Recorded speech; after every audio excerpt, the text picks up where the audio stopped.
Nangako si City Mayor Cesar JCD Jr. na ibabalik ang mga tinanggal na kaganapan o event sa Gawa-Gawayan Festival ngayong taon sa susunod na taon bilang bahagi ng pagpapakita ng suporta sa mga Kawayanyo sa gitna ng kasalukuyang krisis.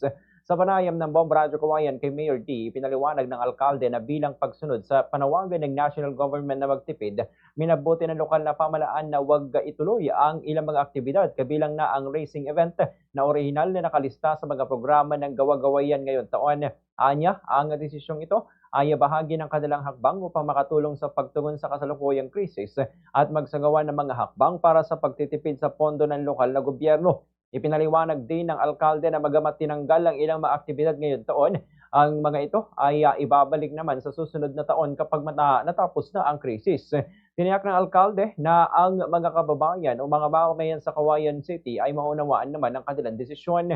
Binanggit pa ng alkalde na bilang isang nagkakarera, malaking tulong ang racing events hindi lamang sa pagpapakita ng talento at disiplina sa pagmamaneho, kundi pati na rin sa pagkakaroon ng pagkakaisa at saya sa komunidad. Gayon din tiniyak ng mayor na tuloy pa rin ang mga ibang aktibidad tulad ng mga concerts na naka-schedule ngayon taon upang matiyak naman ang kasiyahan ng mga Kawayanyo sa kabila ng mga pagsubok na dulot ng krisis.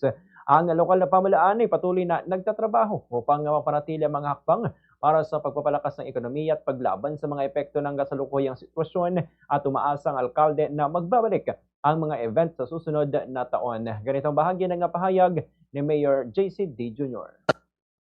Kasi po, medyo may kulang-kulang dun sa mga events na pinost natin nung nakaraan dahil nag-cancel po tayo ng ating ibang mga events sa dahilan po dun sa crisis natin with the diesel and the gasoline.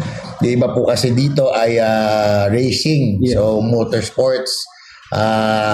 Dahil in due respect of kulang na nga ang ating mga supplies, pinagpaliban na po muna namin ang mga events na ito para lamang po na makita ng ating mga kababayan, maging ehemplo tayo sa ating